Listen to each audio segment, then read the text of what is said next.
ऋषि वशिष्ठ ये एक सप्तऋषियों में से एक थे। महर्षि वशिष्ठ 7वें और अंतिम ऋषि थे। वे प्रभु श्री राम के गुरु भी थे और सूर्यवंश के राजपुरोहित भी थे। उन्हें ब्रह्मा जी का मानस पुत्र भी कहा जाता है। ऋषि वशिष्ठ ने वशिष्ठ संहिता ग्रंथ की भी रचना की थी। वशिष्ठ संहिता में ज्योतिष विद्या और वैदिक प्रणाली का वर्णन किया गया है। ऋषि वशिष्ठ शांति प्रिय, महान और परम ज्ञानी थे। ऋषि वशिष्ठ ने सरस्वती नदी के किनारे गुरुकुल की भी स्थापना की थी। गुरुकुल में हजारों राजकुमार और अन्य सामान्य छात्र गुरु वशिष्ठ से शिक्षा लेते थे। यहाँ पर वशिष्ठ और उनकी पत्नी अरुंधति विद्यार्थियों को शिक्षा देते थे। विद्यार्थी गुरुकुल में रहते थे। ऋषि वशिष्ठ गुरुकुल के प्रधानाचार्य थे। अयोध्या में 40 एकड़ की जमीन पर महर्षि वशिष्ठ का आश्रम था। सागर मंथन के बाद कामधेनु गाय महर्षि वशिष्ठ के पास थी। महर्षि वशिष्ठ की बेटी का नाम नंदिनी था।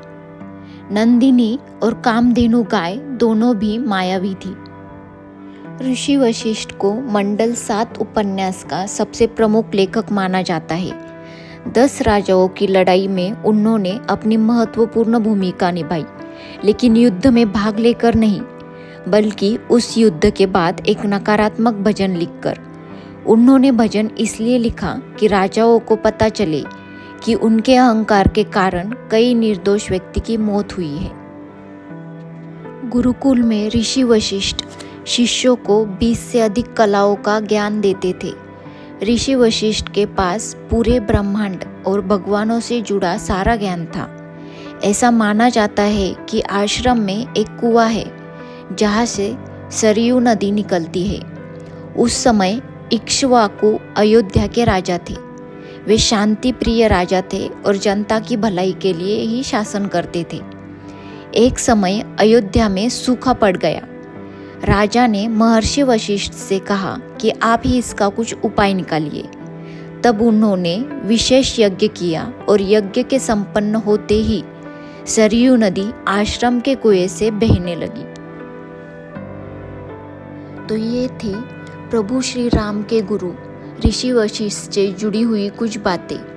ऐसे ही सनातनी धर्म की जानकारी जानने के लिए हमारे चैनल को सब्सक्राइब कीजिए और नए वीडियोस हम रोज़ आपके लिए लेके आएंगे, जिससे आपको बहुत सारा ज्ञान मिलेगा।